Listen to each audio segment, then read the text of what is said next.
আসসালামু আলাইকুম। দিন পালন করতে শুরু করার পর বন্ধুরা কি আপনাকে নিয়ে হাসাহাসি করে? আপনাকে কি হুজুর, মোল্লা বা খেদ বলে ডাকে? বন্ধুদের আড্ডায় এখন আর আপনি মানানসই নন, কারণ আপনি মেয়েদের সাথে ফ্রি মিক্সিং করেন না। মনে রাখবেন, আপনি একা নন। আল্লাহর রঙে রঙিন হলে দুনিয়ার রং ফিকে লাগবেই। আজকের পর্বে আমরা শুনব সাগরের গল্প এবং জানব কেন ইসলামে নারী পুরুষের বন্ধুত্ব নিষিদ্ধ। ইকরাতে স্বাগতম। শুনছি আরিফ আজাদের বই থেকে, আমি তোমাদের বন্ধু নই। اقرأ।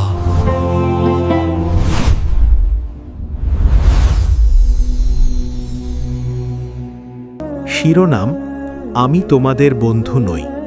অংশ 1। আমার আপারা ঢাকায় খুব একটা আসার সুযোগ পায় না। সংসার, বাচ্চা কাচ্চা সামলিয়ে ভাইয়ের কাছে এসে বেরিয়ে যাবে এমন অবসর তাদের জীবনে খুব ঘন ঘন আসে না বললেই চলে। শেষবার যখন বড় আপা আর মেঝো আপা আমার ঢাকার বাসায় এলেন, জোরপূর্বক তাদেরকে অনেক দিন রেখে দিলাম। ভাই বোন মিলে কত গল্প আড্ডা, একসাথে কত স্মৃতি রোমন্থন করা যায়। ফাস্ট ফুড নামের যে বস্তুগুলো শহুরে জীবনে আমরা খাই নিয়মিত, অবসর, আড্ডা আর অবকাশ যাপনে, সেসবের সাথে গ্রামের মানুষজন তেমন অভ্যস্ত হতে পারে না। আব্বাকে জীবনেও বার্গার মুখে তোলাতে পারিনি। শর্মা জিনিসটা মুখে নিয়েই আম্মা হাসা শুরু করেন। পিৎজার কথা তো বাদই দিলাম। যেসব খাবার ছাড়া শহুরে মধ্যবিত্তের অন্তরাত্মা বেরিয়ে যাওয়ার উপক্রম হয়, সেসব খাবারে গ্রামের মানুষজনের এমন অরুচি বেশ উপভোগ করার মতোই ব্যাপার। যা হোক, সেবার মনে হলো আপাদেরকে বাইরের খাবার দাবারও কিছু খাওয়ানো যাক। কি খাওয়াবো ভাবতে ভাবতেই মেয়ের মা বললেন, ফ্রাইড রাইস, ফ্রাইড চিকেন আর সাথে স্যুপ আনা যায়। চমৎকার আইডিয়া। আপাদেরকে না জানিয়েই বেরিয়ে গেলাম পার্শ্ববর্তী রেস্টুরেন্টের উদ্দেশ্যে। রেস্টুরেন্টে পৌঁছে খাবারগুলো অর্ডার করে আমি তাদের মেনুটায় আরেকবার চোখ বোলাচ্ছি এই আশায় যে অর্ডারকৃত খাবার প্রস্তুত হয়ে আসার মাঝে আমি হালকা পাতলা কিছু খেয়ে নিতে পারি কিনা। ঘরোয়া রেস্টুরেন্ট, পরিবার পরিজন নিয়ে এসে নিভৃতে বসে খাওয়া দাওয়া করার মতো পরিবেশ। আমি বসেছি একেবারে শেষের দিকটায়। যেহেতু বাসার পাশে, তাই অনিয়মিত হলেও এখানে আমার আসা যাওয়া আছে।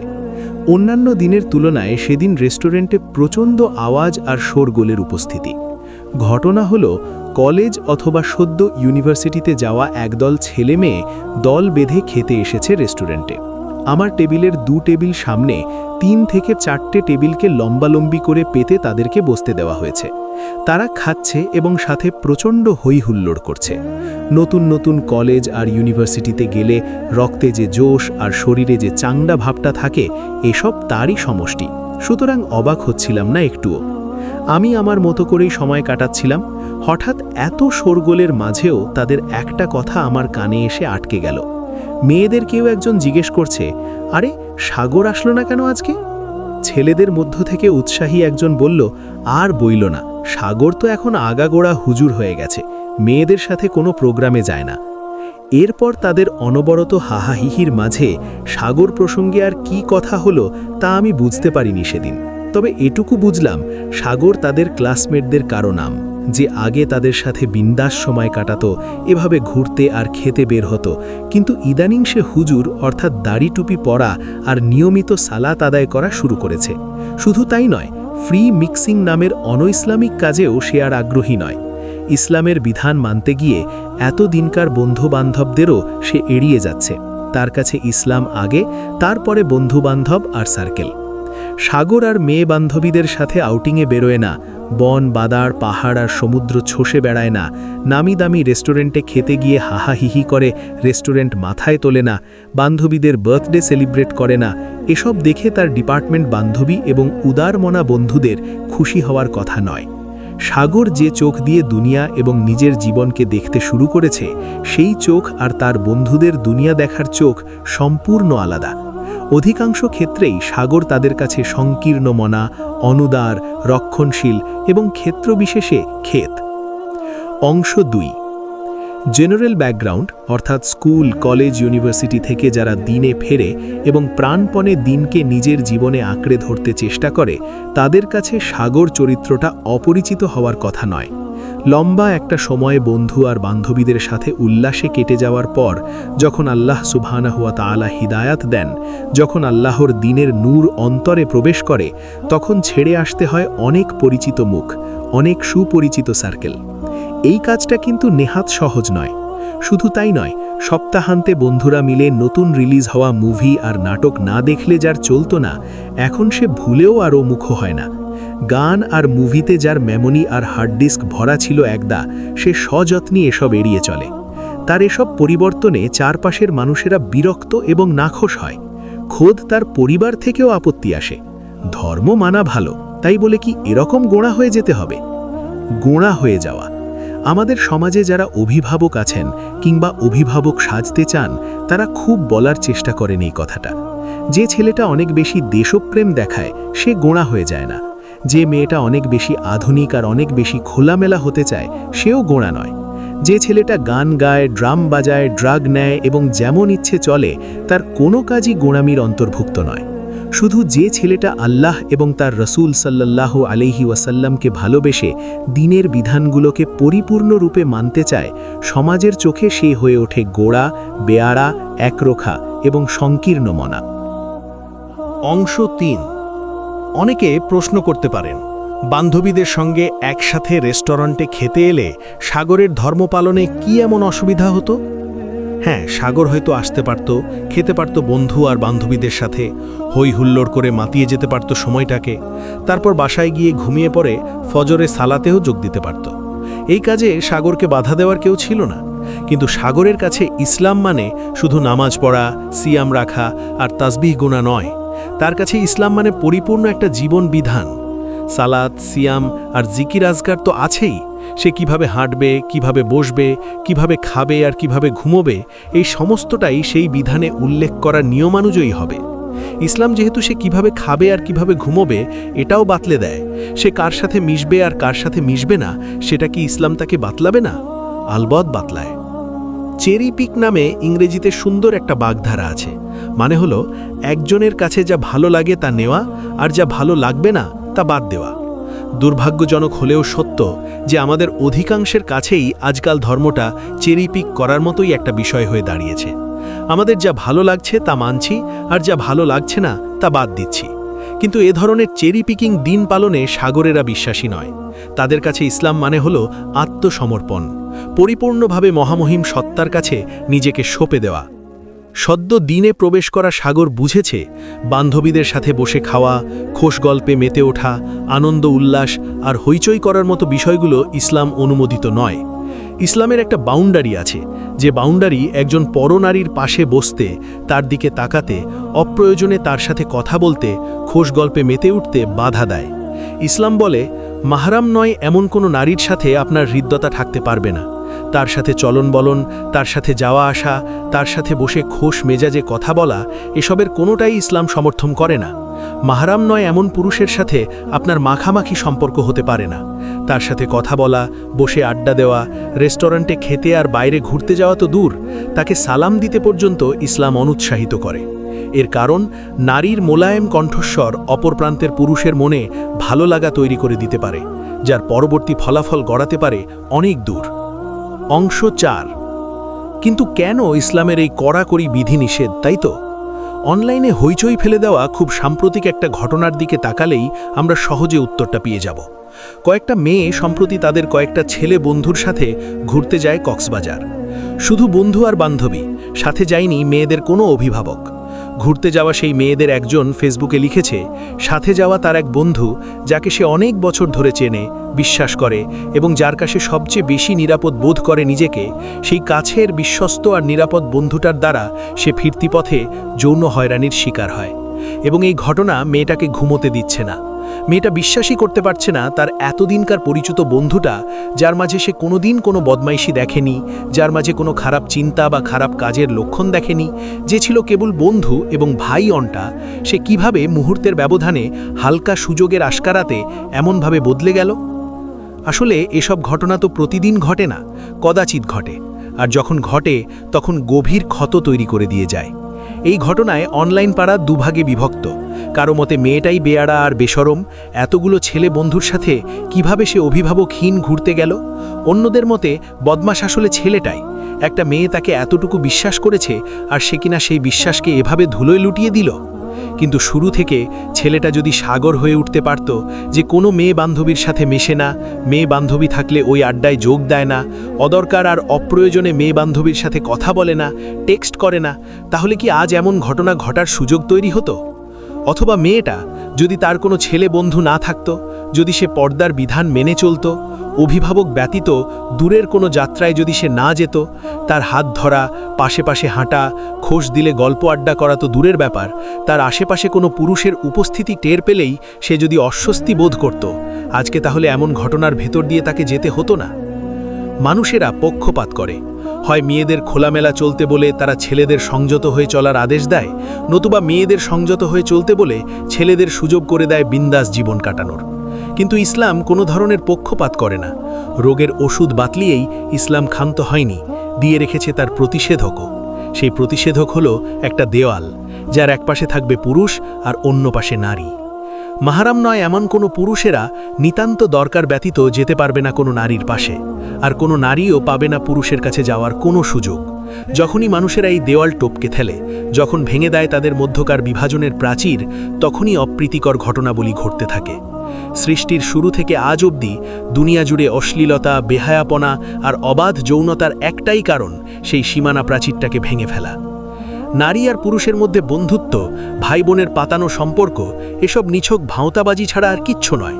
দুজন নারী আর একজন পুরুষের মধ্যে পরিচয়টা খুব সরল। এখানে একজন পুরুষ আর একজন নারী, এটাই তাদের একমাত্র পরিচয়। এর বাইরে যত মুখরোচক পরিচয় আধুনিকতাবাদীরা আপনার সামনে হাজির করুক, ওসব মিথ্যে বই কিছু নয়। এটা মানুষের ফিতরাত যে সে বিপরীত লিঙ্গের মানুষটার প্রতি আকৃষ্ট হবেই। মানুষকে যেহেতু আল্লাহ সুবহানাহু ওয়া তাআলা সৃষ্টি করেছেন, তিনিই ভালো জানেন মানুষের বৈশিষ্ট্য সম্পর্কে। তিনি জানেন যে একজন নারী আর একজন পুরুষ কখনো বন্ধু হতে পারবে না। যদি হয় তাহলে কোনো না কোনো সময় তাদের মাঝে অনৈতিক সম্পর্ক গড়ে উঠবে। তাই এর প্রতিকার হিসেবে তিনি নারী আর পুরুষের অবাধ মেলামেশাকে হারাম করেছেন। নারীর জন্য ফরজ করেছেন পর্দাকে, যাতে তার রূপ লাবণ্যে মুগ্ধ হয়ে কেউ ফিতনায় না পড়ে। মাহরাম ব্যতীত দূরে কোথাও যাওয়া তার জন্য অবৈধ করেছেন, যাতে সে নিরাপত্তাহীনতায় না ভোগে, যাতে কেউ তার অসহায়ত্ব আর সরলতার সুযোগ নিতে না পারে। আর পুরুষের জন্য ফরজ করেছেন দৃষ্টির হেফাজতকে, যাতে কোনো পরনারীর দিকে তাকিয়ে তার ভেতরে কামনা বাসনার ক্ষুধা লকলকিয়ে না ওঠে। আল্লাহ সুবহানাহু ওয়া তাআলা নারীকে পর্দায় আবৃত্ত থাকতে বলেছেন। ধরা যাক আগামীকাল থেকে দুনিয়ার সকল নারী পর্দাবৃত হয়ে গেল, তাহলে কি পুরুষের উচিত হবে সেই পর্দাবৃত নারীদের দিকে ড্যাব ড্যাব করে তাকানো? অবশ্যই না। যদি দুনিয়ার প্রতিটা নারী নিজেকে পর্দায় আবৃত্ত করে নেয়, তবুও একজন পুরুষ নিজের দৃষ্টিকে সংযত করবে। বোরকা এবং হিজাবে আবৃত্ত সেই নারীর দিকে চোখ গেলে অবশ্যই সে চোখ অবনমিত করবে। সুবহানাল্লাহ, কি দারুণ প্রোটেক্টিভ সিস্টেম। অংশ 5। আমার মনে পড়ে ইউসুফ আলাইহিসসালামের কথা। সৌন্দর্য আর সৌষ্ঠবে পাগলপাড়া হয়ে মিশরের মন্ত্রীর স্ত্রী ইচ্ছা পোষণ করল তার সাথে অনৈতিক কাজে জড়াতে। কৌশলে ইউসুফ আলাইহিসসালামকে সেই মহিলা ঘরের মধ্যে বন্দিও করে ফেলল।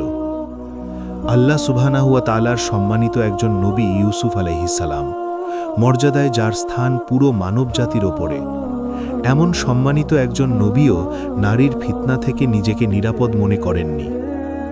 যখন মন্ত্রীর স্ত্রী ছলচাতুরি করে তাকে অনৈতিক কাজে জড়াতে আহ্বান করল, সেই অবস্থার বর্ণনা আল্লাহ সুবহানাহু ওয়া তাআলা এভাবে দিয়েছেন। আর সে মহিলা তার প্রতি আসক্ত হয়েছিল, এবং তিনিও আসক্ত হয়ে পড়তেন যদি না তিনি দেখতে পেতেন তার রবের নিদর্শন। আমি তা দেখিয়েছিলাম তাকে অসৎকর্ম আর নির্লজ্জতা থেকে সরিয়ে রাখার উদ্দেশ্যে। নিশ্চয় তিনি ছিলেন আমার বিশুদ্ধ হৃদয়ের বান্দাদের অন্তর্ভুক্ত। নারীর সেই ফিতনা থেকে বাঁচতে ইউসুফ আলাইহিসসালাম আল্লাহ সুবহানাহু ওয়া তাআলার কাছে দোয়াও করেছিলেন, যার স্থান পেয়েছে পবিত্র কুরআনুল কারীমে। তিনি বলেছেন, আমার রব, তারা আমাকে যে কাজের দিকে আহ্বান করছে তার চেয়ে অধিক প্রিয় জেলখানা। তাদের ছলনা হতে যদি আপনি আমাকে না বাঁচান, তাহলে আমি তাদের প্রতি আকৃষ্ট হয়ে পড়ব এবং শামিল হব অজ্ঞদের দলে। একদল নারী যখন অপকর্মের দিকে আহ্বান করছে, জোর জবরদস্তি করছে, তখন আল্লাহ সুবহানাহু ওয়া তাআলার নবী ইউসুফ আলাইহিস সালাম আল্লাহর কাছে পানাহা চাচ্ছিলেন আর বলছিলেন, আল্লাহ যদি দয়া করে তাকে এই ফিতনা থেকে উদ্ধার না করেন, তাহলে সেই কাজে তিনি জড়িয়ে পড়তে পারেন। এটা হলো একজন নবীর অবস্থা, যার হৃদয়ের দৃঢ়তা, তাকওয়া আর দ্বীনের উপর অবিচলতা দুনিয়ার কোনো কিছুর সাথেই তুলনাযোগ্য নয়। আর আমাদের দেশের তথাকথিত আধুনিকতাবাদীরা বলে, গো অ্যান্ড চিল, তুমি ভালো তো জগৎ ভালো। মানুষের ফিতরাত নিয়ে কি খেল তামাশা আর তাকে কি জঘন্য কায়দায় ধ্বংসের দিকে ঠেলে দেওয়া। আল্লাহর রাসূল সাল্লাল্লাহু আলাইহি ওয়াসাল্লাম দুজন গায়রে মাহরাম নারী আর পুরুষকে একাকী থাকতে নিষেধ করেছেন। একাকী থাকাটা হতে পারে কোনো নির্জন জায়গায়, কোনো নিভৃত স্থানে। তিনি বলেছেন, দুজন নরনারী নিভৃতে একত্র হলে তাদের মাঝে শয়তান তৃতীয় জন হিসেবে হাজির হয়। একটা মেয়ে যখন তার ছেলে বন্ধুর সাথে একাকী ঘুরতে যায় কোথাও, যখন সে তার হাত ধরে সে বিচে হাঁটে, সমুদ্রে নামে, যখন সে ছেলেটার হাত ধরে পাহাড়ে ওঠে, রেস্টুরেন্টে মুখোমুখি বসে খায়, এই সব কিছুকে শয়তান তার পরিকল্পনাফিক সংঘটিত হবার আস্কারা দেয়। শয়তান তাদের মাথায় কুবুদ্ধি দেয়, এত কাছাকাছি আসা হলো, আরেকটু কাছে আসতে তাহলে দোষ কি?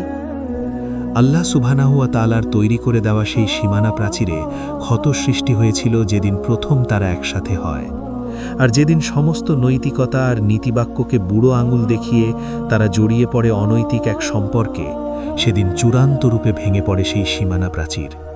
তবু স্রোতের বিপরীতেও তো কথা থাকে, মুদ্রারও থাকে একটা অপর পাশ। নৈতিক এই অবক্ষয় আর অধঃপতনের মহামারী সময়ে নিভৃতে শাহাদের মতো হাজারো ছেলেমেয়ে তৈরি হয়, যারা আল্লাহর দ্বীনকে দৃঢ়ভাবে আঁকড়ে ধরে রাখে। মাহরাম মায় এমন নারী পুরুষের কাছাকাছি তারা ঘেঁষে না, তারা ব্রাত্য হয়ে পড়ে সমাজে, ক্যাম্পাসে, সার্কেলে আর আড্ডায়। যে ছেলেটা ভালোবেসে দ্বীনকে জীবনে গ্রহণ করেছে, অনেকে তাকে নিয়ে উপহাসে মত্ত হয় আর বলে, অমুক তো হুজুর সেজেছে, দাড়ি টুপি পরে আর মেয়েদের সাথে মেশে না। যে মেয়েটা গায়ে জড়িয়ে নেয় হিজাব আর এড়িয়ে চলে ছেলেদের যাবতীয় সংস্পর্শ সংস্রব, তাকে নিয়েও ৫-৭ কথা হয়। আর বলো না, আজকাল তো চেহারা দেখায় না কোথাও, ভাবখানা এমন যেন ধর্ম উনি একাই পালন করছেন দুনিয়ায়। আল্লাহর দ্বীনকে কেবল অন্তরে ধারণ করলে হয় না, সেটাকে ফুটিয়ে তুলতে হয় বাহ্যিকতাতেও। সেই বাহ্যিকতা দেখে, মাহরাম নয় এমন নারী পুরুষের সংস্পর্শ এড়িয়ে চলা দেখে, আমাদের দাড়ি টুপি, হিজাব নিকাব দেখে যারা তির্যক বাক্যবাণে জর্জরিত করে আমাদের হৃদয়কে, তার বিপরীতে আমাদের জন্য শান্তির বাণী আল্লাহ সুবহানাহু ওয়া তাআলার এই কথাগুলোই। আমরা আল্লাহর রং গ্রহণ করেছি, তার চেয়ে সুন্দর রং আর কে দিতে পারে? আমরা তারই ইবাদতকারী। আমাদের মুখের দাড়ি, মাথার টুপি, সুন্দর আখলাক আর দৃষ্টি হেফাজতের এই প্রাণান্তকর চেষ্টা, বোরকা হিজাবের মাঝে আমাদের সন্তুষ্ট চিত্তের আত্মসমর্পণ, এসবের কোনো কিছুই ফেলনা নয়, বাড়াবাড়ি নয়। এগুলো হলো আল্লাহর রং। আল্লাহর রঙের চেয়ে সুন্দর রং আর কার আছে? সেই রং গায়ে মাখলে যদি ক্যাম্পাসের বন্ধুরা আমাদের এড়িয়ে চলে, সেই রঙে জীবনকে রাঙাতে গিয়ে যদি ভেঙে যায় বন্ধুত্বের বাঁধন, তাহলে ভাঙুক। সেই সব বন্ধু আর বান্ধবী যারা আমাদের পরিবর্তনকে অন্যভাবে দেখে, যারা আমাদের বদলে যাওয়াকে হেয় করার চেষ্টা করে, যারা আমাদের নিয়ে উপহাসে মত্ত হয় এবং যাদের কাছে আমরা উপদ্রবের বিষয়, চলুন আজকেই তাদের জানিয়ে দিই আমাদের আর তাদের মাঝখানের সীমারেখা। যে অবাধ, অনিয়ন্ত্রিত জীবনের দিকে তারা আমাদের ডাকে, ধ্বংসের যে পথে তারা আমাদের আহ্বান করে, সেই পথে পা বাড়াতে আমরা ইচ্ছুক নই। আমাদের জীবনের কেন্দ্রবিন্দুতে কেবল একটিই সত্তা, আল্লাহ। সেই কেন্দ্রবিন্দুতে পৌঁছতে গিয়ে আমরা ছেড়ে আসতে পারি এমন হাজারো বন্ধুত্ব, এমন হাজারো বন্ধন। শয়তানের পদাঙ্ক অনুসরণকারী বন্ধুদের চোখে চোখ রেখে আমরা বলে দিতে পারি, আমি তোমাদের বন্ধু নই।